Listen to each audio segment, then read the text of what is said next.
এই বাস কি দারুণ গো। হ্যাঁ, এখানে চান করতে তো দারুণ লাগবে। সেই তাজমহলে ঢোকার মতো হলো। হ্যাঁ হ্যাঁ হ্যাঁ।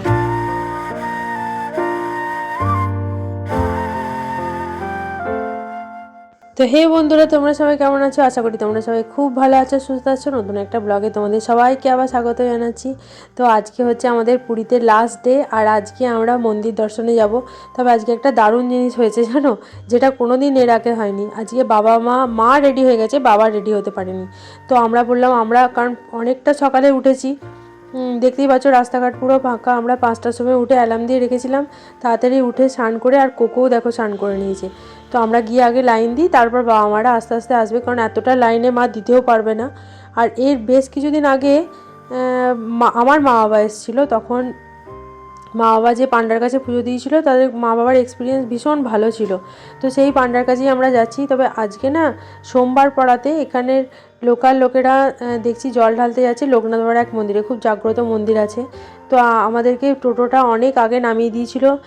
আমরা মানে বুঝতে পারছিলাম না কোন দিকে যাব। যদিও পুলিশ ছিল, স্থানীয় লোকাল মানুষ বেশ কিছুজনকে জিজ্ঞাসা করে সবাইকে ফলো করে করে যাচ্ছিলাম। কিন্তু যেটা হয়েছিল ভুল, আমরা লোকনাথ বাবার মন্দিরে পৌঁছে গেছিলাম মূল মন্দিরে যাওয়ার আগে। তো জিপিএসে সার্চ করে দেখলাম যে না, আমরা তো উল্টো দিকে যাচ্ছি, মূল মন্দির থেকে আমরা দূরে চলে যাচ্ছি, জগন্নাথ দেবের মন্দির থেকে। তো তখন আমাদেরকে আবার অটো করে ব্যাক করতে হয়। তো এই কিছুটা করতে গিয়ে বেশ কিছুটা সময় নষ্ট হয়েছিল। আর আগের দিন সন্ধেবেলায় যে আগের যে ব্লগটা ছিল সেটা দেখতে পেলে প্রচুর বৃষ্টি হয়েছিল, সেখানে দেখো রাস্তাঘাট চারিদিক ভিজে। তো আমরা মা বাবাকে ফোন করে বললাম যে তোমরা এতটা হাঁটতে পারবে না, কারণ রাস্তা পুরোপুরি জলের তলায় ডুবেছিল। অনেক জায়গায় এরকম হয়েছে যে কৌকে কোলে নিয়ে আমাদেরকে রাস্তা পার হতে হয়েছে। দেখো এখনও চারিদিকে জল জমে আছে, আর ছোটো ছোটো বাচ্চারাও কি সুন্দর বাঁকে করে জল নিয়ে যাচ্ছিল, দেখতে কি ভালো লাগছিল।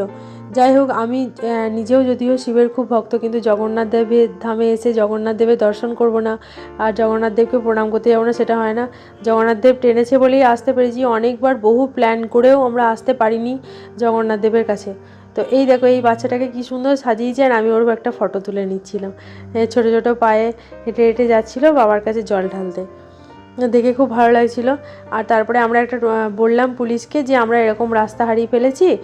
তো উনি আমাদের বললেন যে তোমরা একটা টোটো করে নাও, সে চলে যাবে। দেখো এই তো জগন্নাথ ধামে আমরা পৌঁছে গেছি, আর এই হচ্ছে আমাদের পান্ডা। তো আমাদের পুজো দেওয়ার এক্সপিরিয়েন্স সত্যিই খুব ভালো ছিল। আর ওখানে কি হয়েছিল যে মন্দির চত্বরে কোনো রকম কোনো মোবাইল, কোনো ক্যামেরা, কোনো কিছু চলবে না। তো আমাদের যে পান্ডা ছিল, ওরা নিজেরাও এই নিয়মটা খুব ভালোভাবে পালন করে।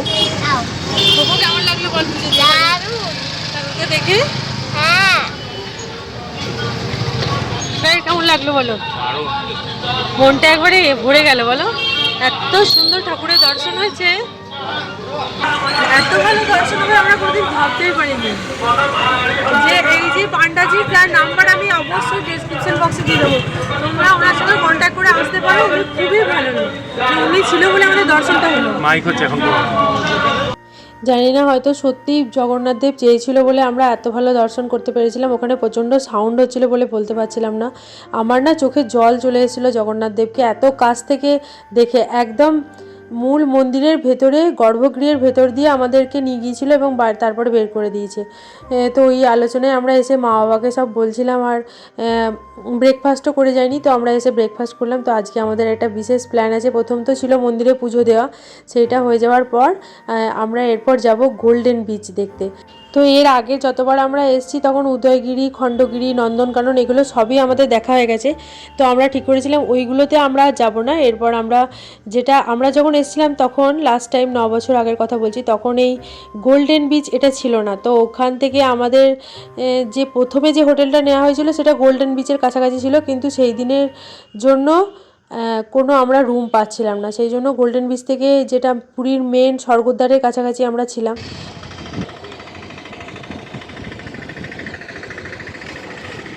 সেই বিখ্যাত হোটেল গোল্ডেন প্যালেস। যারা এই গোল্ডেন প্যালেসে থাকে তাদের অ্যাক্সেস ফ্রি। বা ফুলটা কি সুন্দর লাগছে, ফুলটা। হ্যাঁ,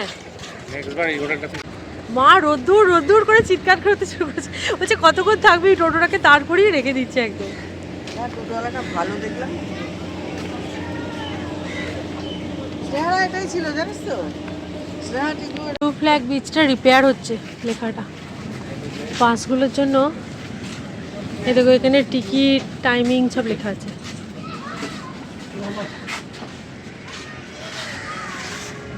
এই বাস কি দারুণ গো। এগুলো ভালো পাচ্ছে। হ্যাঁ, এখানে চান করতে তো দারুণ লাগবে। এরকম সেই তাজমহলে ঢোকার মতো হলো। কার্পেটের মতো পাতা থাকে না? হ্যাঁ হ্যাঁ হ্যাঁ।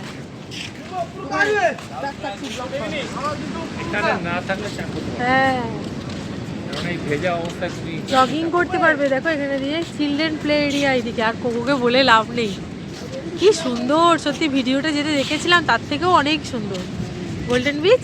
আর এই হচ্ছে পুরীর আসল বীজ, তোমার হ্যাঁ। ঢেউটা দেখা যাচ্ছে। আর ওইটাই তো ঢেউগুলো দেখাই যাচ্ছে না, কোথায় এসে ভেঙে যাচ্ছে ঢেউগুলো। মা, ভিডিও দেখে দেখে শেষ পর্যন্ত আসা হলো বলো।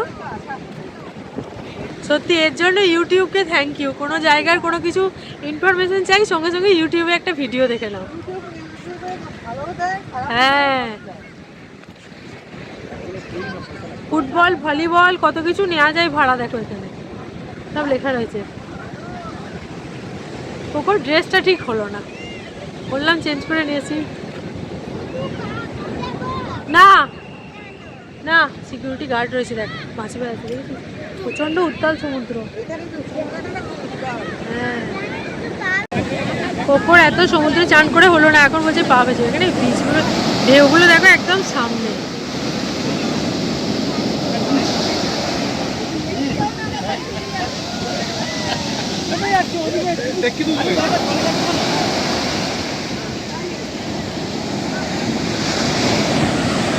দারুণ জিনিস হলো, ফটো তুলতে গিয়ে সব ভিজে গেল। কোকো যাস না, কোকো যাস না, কোকো যাস না, আবার ভিজে যাবে। চলে আবার ভিজে যাবি। জামাকাপড় ভিজে যাবে সব। অবস্থা দেখো, কোকো রেডি টু জাম্প।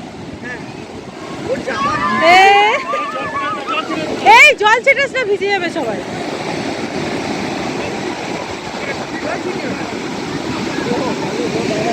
কেমন লাগলো পা ভিজিয়ে? দারুণ লাগলো। বাহ, আরে বাহ, ভয় পাচ্ছে ভয় পাচ্ছে।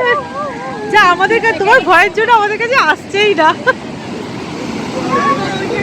হ্যাঁ, ওইখানটা যেতে হবে। প্রচুর আনন্দ করছে সবাই এখানে। পিচের একটা ভালো গার্ড রয়েছে বলো, অনেক। ওই তো ওইখানে ওই ইয়েলো কালারের টি শার্ট পরে অনেক গার্ড রয়েছে। হ্যাঁ, মানে জলে নামলে এইখানেই দেখলাম একবার।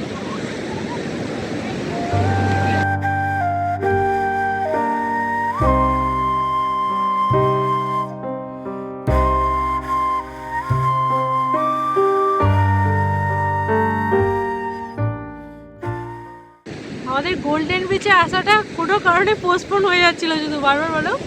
এসেই মনটা ভালো হয়ে গেল। তো আসাটা, বললাম তো ওই জন্য তাড়াতাড়ি আসতে। হ্যাঁ, বাড়িতে বসে কি করবো? পুজো দিয়ে আসার পর একটু টায়ার্ড লাগছিল, কিন্তু খাওয়া দাওয়ার পর বেরিয়ে এসে খুব ভালোই করলাম। এসে মনটা খুব ভালো লাগলো। বিচ, সাধারণত বিচ এরকমই হওয়া উচিত, পরিষ্কার পরিচ্ছন্ন, সিস্টেমেটিক, গার্ড থাকবে বলো। আর সমুদ্রটা একদম কাছে, কি সুন্দর। এই বিচটা দেখে শুধু আমার মনে হচ্ছে যে আমাদের ওয়েস্ট বেঙ্গলে যদি একটা এরকম ভালো বিচ থাকে, যেটা এতটাই পরিষ্কার পরিচ্ছন্ন।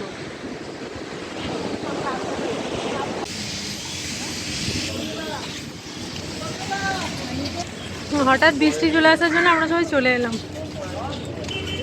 যাই হোক, যেটুকু টাইম থাকলাম খুব ভালো লাগলো।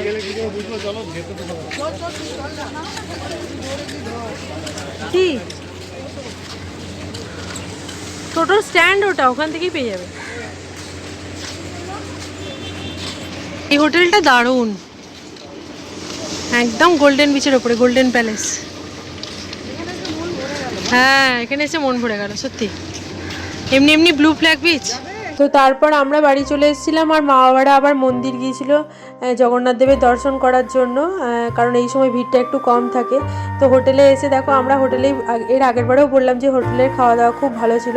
তো সিম্পল আমরা ডাল ভাত আলু ভাজা এরকম অর্ডার করেছিলাম, কারণ আর বিশেষ কিছু খেতে ইচ্ছা করছিল না। বাইরে অনেক দিন ধরে ধরো খাওয়া হচ্ছে, যতই হোক।